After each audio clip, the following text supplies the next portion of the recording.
আমার গোনা দিন ফুরাইয়া যাবে, যৌবনে লাগবে ভাটি।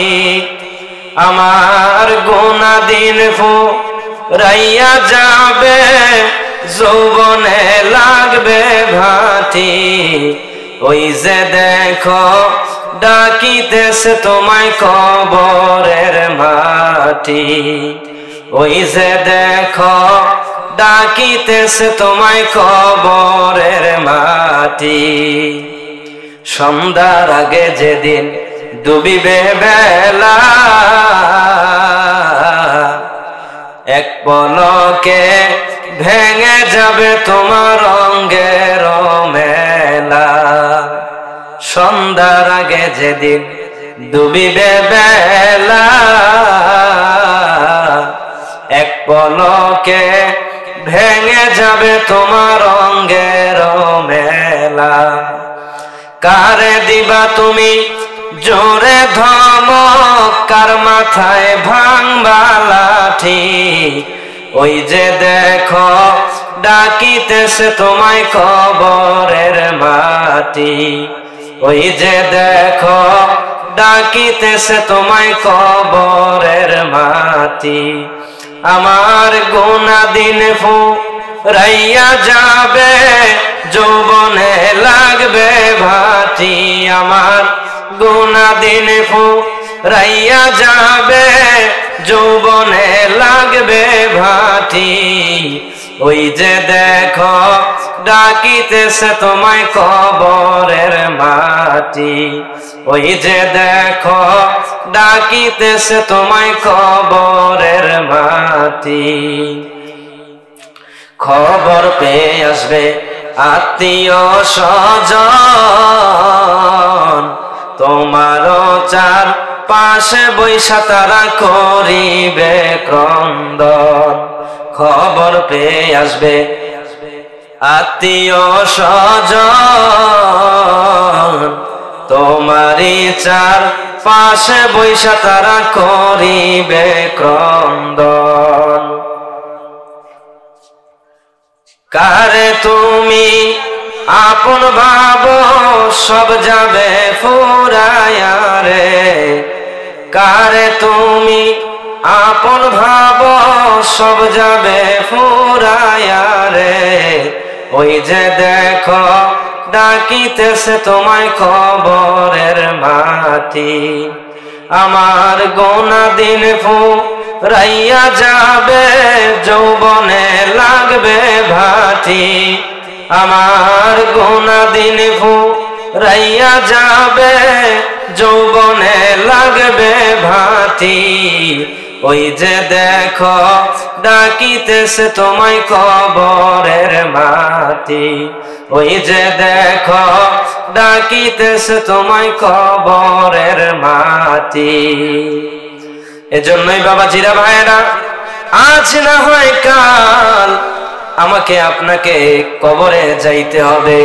কিন্তু কবরে যে যাব, কবরে গেলে কবরটা তো সকলের জন্য সুখের হয় না। কারো কারো জন্য কবরটা অনেক ভয়াবহ রূপ ধারণ করে, আবার কারো কারো জন্য কবরটা জান্নাতি বিছানা হয়। যদি জান্নাতি বিছানা সম্পন্ন একটি কবর যদি আমরা মওতের পরে পাইতে চাই, তাহলে অবশ্যই অবশ্যই দুনিয়ার জমিনে থাকতে। আর দুনিয়া মাজরাতুল আখিরা, দুনিয়া হচ্ছে আখিরাতের শস্য ক্ষেত্র। দুনিয়া থাকতেই আমরা কম কম করে হইলেও নেকের কাজগুলো আমরা অর্জন করে নেকগুলো নিয়া কবরের সামান হাসিল করে কবরে যাইতে হবে। কারণ আমার আল্লাহ রাব্বুল আলামিন বলেছেন, ইন্নাল্লাযীনা আমানু ওয়া আমিলুস সালিহাত কানাত লাহুম জান্নাতুল ফিরদাউসি নুজুলা। ও দুনিয়ার মানুষ রে, আজ না হয় কাল কবরে যাইতে হবে। কেউ তো আর সারা জীবন এই দুনিয়ার জমিনে জীবিত থাকে না। কিন্তু জীবন থাকতে এমন কিছু অর্জন করতে হবে যেন কবরে গেলে সুখ বিনে আমাদের কপালে আর দুঃখ হয় না। আমার আল্লাহ বললেন ইন্নাল্লাযীনা আমানু, নিশ্চয়ই তোমরা যারা ঈমানদার, ওয়া আমিলুস সালিহাত, এবং যারা তোমরা সৎকর্ম নেক কাজগুলা করো, কানাত লাহুম জান্নাতুল ফিরদাউসি নুজুলা, ওই সমস্ত মানুষের জন্য আমি আল্লাহর ঘোষণা শোনো, তাদের জন্য আমি আল্লাহ রাব্বুল আলামিন এমনই একটা জান্নাতের ব্যবস্থা করেছি, যেই জান্নাতটা আমি আল্লাহ 8টা জান্নাত বানাইছি। এই 8টা জান্নাতের ভিতরে আমি একটা জান্নাতকে সর্বোচ্চ মুকামে পৌঁছায়া দিছি। ওই জান্নাতের নাম হইল জান্নাতুল ফিরদাউস। ওই জান্নাতুল ফিরদাউস আমি ওই সমস্ত বান্দাদের জন্য লিপিবদ্ধ করব, তাদেরকে ওই সমস্ত জান্নাতে পাঠাবো। ওই জান্নাতে এমনই নাজ নেয়ামত আমি আল্লাহ তাদের জন্য বানাবো, এই নাজ নেয়ামত তারা শুধু পাইতেই থাকবে, আর কখনোই তাদের এই নেয়ামত গুলো শেষ হবে না। এই নেয়ামত তাদের এমন হবে, আমার আল্লাহ রাব্বুল আলামিন কোরআনুল কারীমে ঘোষণা করে দেয়, ও দুনিয়ার মানুষদের শোনো,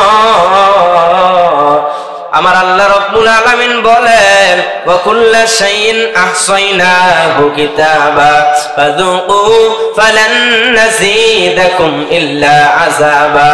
যেই সমস্ত বান্দারা আমি আল্লাহকে আল্লাহ বলে তাদের ভয় হয় না, যেই সমস্ত বান্দাগুলো আমি আল্লাহর কথা তারা মনে রাখে না, ওই সমস্ত মানুষের জন্য আমি আল্লাহর ঘোষণা ফাযুকু ফালান নাযীদাকুম ইল্লা আযাবা, কঠিনতর কঠিন আযাবের ব্যবস্থা আমি আল্লাহ রাব্বুল আলামিন তাদের জন্য করে রেখেছি।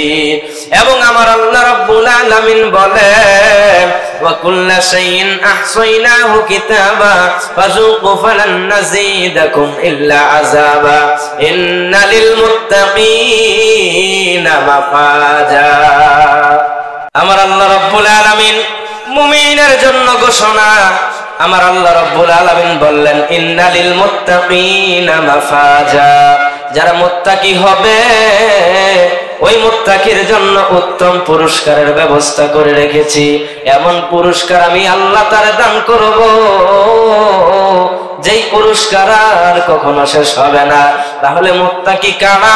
আমার আল্লাহ রাব্বুল আলামিন কোরআনুল কারীমে ঘোষণা করেন ইয়া আইয়ুহাল্লাযীনা আমানু কুতিবা আলাইকুমুস সিয়ামু কামা কুতিবা আলাল্লাযীনা মিন ক্বাবলিকুম লাআল্লাকুম তাত্তাকুন।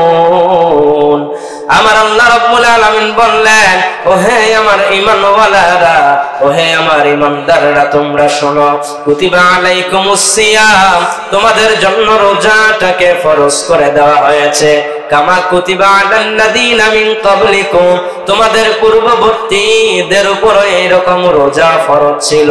এই রোজা যারা রাখবা, এই রোজার যারা সম্মান করবা, এই রোজা যারা গুরুত্ব বুঝবা, এই রমজানে যারা তাকওয়া অর্জন করবা, কারণ তোমরা জানো না লাআল্লাকুম তাত্তাকুন, এই রমজান মাসে যারা গুরুত্ব দেয়, এই রমজান মাসে যারা গুরুত্ব নিয়ে যারা এই রমজান মাসে যারা রমজানের হকগুলো আদায় করে, আমি আল্লাহ তাদের ঘোষণা দিলাম তারা হইল মুত্তাকি হওয়ার যোগ্য, আর তারাই মুত্তাকি হবে। আর কিয়ামতের ময়দানে মুত্তাকিদের জন্য আল্লাহর ঘোষণা ইন্নালিল মুত্তাকিনা মাফাজা। আমার আল্লাহ বললেন নিশ্চয়ই যারা দুনিয়ার জমিনে মুত্তাকি হবে তাদের জন্য কিয়ামতের ময়দানে উত্তম পুরস্কারের ব্যবস্থা আমি আল্লাহ করে রেখেছি। তাহলে রমজান মাসে রমজানের গুরুত্ব দিতে হবে। রমজান মাসের কি রমজানের গুরুত্ব দিব? আমার আল্লাহ রাব্বুল আলামিনের প্রিয় দোস্ত রাসূল আকরাম সাল্লাল্লাহু আলাইহি ওয়াসাল্লাম বলেন, আমার আল্লাহ রাব্বুল আলামিনের প্রিয় দোস্ত রাসূল আকরাম সাল্লাল্লাহু আলাইহি ওয়াসাল্লাম বলেন ওয়াকুমু লাইলাহা ওয়াসুমু নাহারাহা, যারা দুনিয়ার জমিনে যারা তোমরা আমার উম্মত, এই রমজানের গুরুত্ব দিবা এইরকম ভাবে দিনের বেলায় তোমরা রোজা দিয়ে সাজাবা আর রাতটাকে নামাজ দিয়ে সাজাবা, রাতটাকে তোমরা নামাজ দিয়ে সাজাবা, দিনের বেলায় রমজানের রোজা দিয়ে সাজাবা।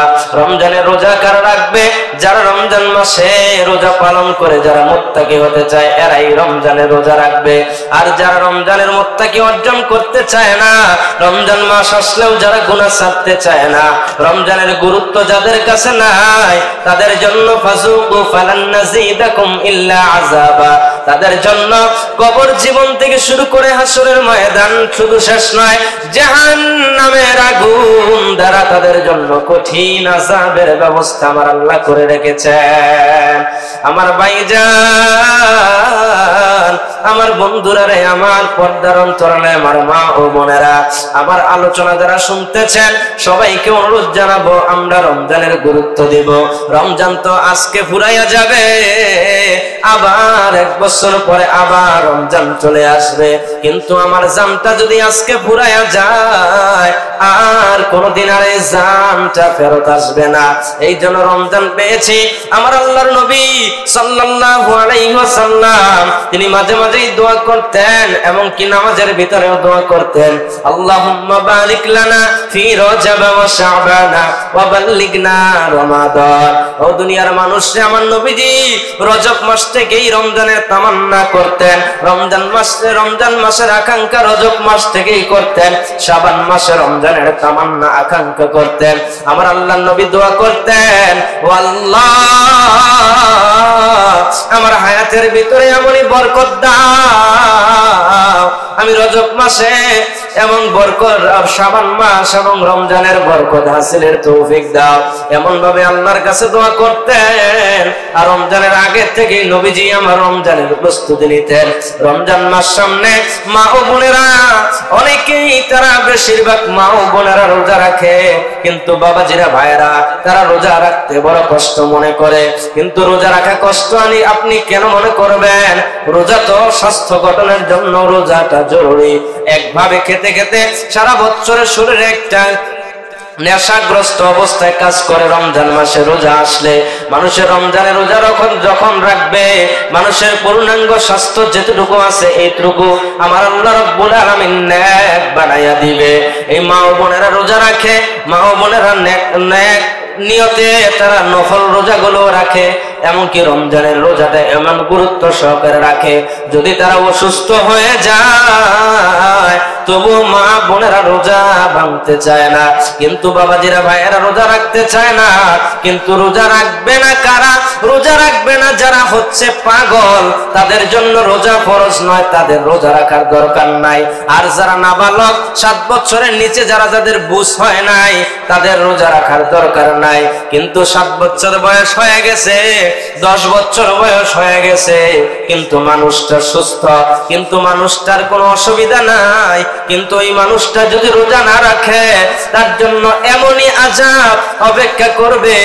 শুধু তাই নয় বাবাজিরা ভাইয়েরা, আল্লাহর নবী সাল্লাল্লাহু আলাইহি ওয়াসাল্লাম বলেন, রমজান মাসে রোজা রাখছে কিন্তু রমজানে যারা রোজা রাখে না তাদের ব্যাপারে আমি কি আযাবের ঘোষণা দেব। আমি একদিন রাত্রের বেলায় বিছানায় যখন শুইয়া ঘুমায়া যাই, রাতের বেলায় একজন ফেরেশতা আমার নিকটে এসে হাজির হয়ে গেল। সম্ভবত হযরতে মিকাইল আলাইহিস সালাতু ওয়াস সালাম এবং সাথে হযরতে জিবরাইল আলাইহিস সালাম, দুইজন ফেরেশতা যখন হাজির হইয়া গেল, দুইজন ফেরেশতা হাজির হইয়া আমাকে ধরে ধরে সামনের দিকে নিয়ে চলে গেল। সামনে যখন আমি যাইতেছিলাম, সামনে একটি পাহাড় দেখতে পাইলাম। ওই পাহাড়ের উপরে আমাকে ধরে ধরে উঠাইতে শুরু করে দিল। আমি পাহাড়ের দিকে উঠতেছিলাম, আমি ফেরেশতাদেরকে ডাক দিয়ে বললাম, ও ভাইজানেরা, আমি আর উঠতে পারতেছি না, আমি আর যাব না। তখন ফেরেশতারা বললেন, না, আমরা আপনাকে সহযোগিতা করব, আপনাকে যাইতেই হবে। নবীজি আমার আস্তে আস্তে পাহাড়ের সর্বোচ্চ উঁচু জায়গায়, যেই জায়গায় সমতল ভূমি, ওই ভূমি পর্যন্ত পৌঁছতে যখন সক্ষম হলেন, পৌঁছিয়া তিনি দেখতে পেলেন যে সামনে তাদের ডান পাশে একজন মানুষকে তিনি দেখতে পেলেন। তাকে উল্টা করে উপরের দিকে পা দিয়ে মাথা নিচের দিকে দিয়ে ঝুলিয়ে রাখা হয়েছে। ঝুলিয়ে তাকে কঠোর আগুনে জ্বালানো হইতেছে এবং তাকে শাস্তি দেওয়া হইতেছে। এবং কি এই শাস্তি দেখে যখন ফেরেশতাদেরকে জিজ্ঞাসা করলেন, ও ফেরেশতারা এই শাস্তির কারণ কি? তখন তিনি বললেন, আরো সামনে যান, ওইদিকে আর বলবো না।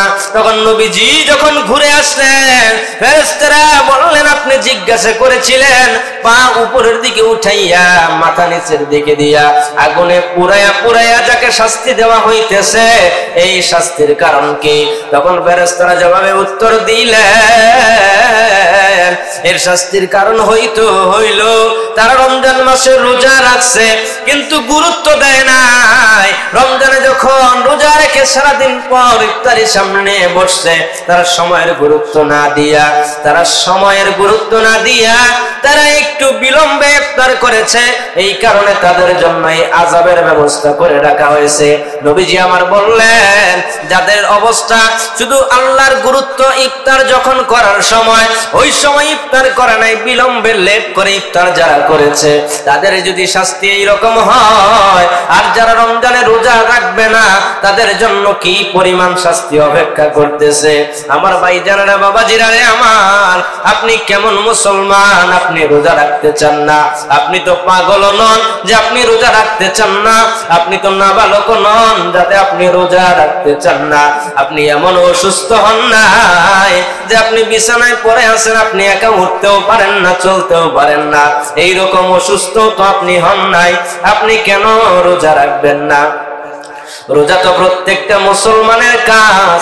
আর রোজা এমনই একটা কাজ, এই রমজান মাস আমার আল্লাহর মাস। এই রমজান মাসে যারা রোজা রাখবে এদের জন্য আমার আল্লাহ রাব্বুল আলামিনের পেয়ারা দোস্ত রাসূল আকরাম সাল্লাল্লাহু আলাইহি ওয়াসাল্লাম হাদিসে মুবারকে ফরমান, মুসলিম শরীফে আমার নবীজি বললেন, ও দুনিয়ার মানুষরা শুনে নাও, তোমরা শুনে নাও, যারা রমজান মাসে রোজা রাখবা তাদের ব্যাপারে আমার আল্লাহর ঘোষণা। আমার আল্লাহ রাব্বুল আলামিন বললেন, ও দুনিয়ার মানুষরা শোনো, এই দুনিয়ার মানুষ নামাজ পড়ে, রোজা, এই দুনিয়ার মানুষ নেক কাজ করে, যত রকমের নেক আমলগুলাই করে না কেন, ওই আমলগুলার একটা পরিগণিত হিসাব আছে, তাদেরকে সওয়াব অগণিত দেওয়া হবে।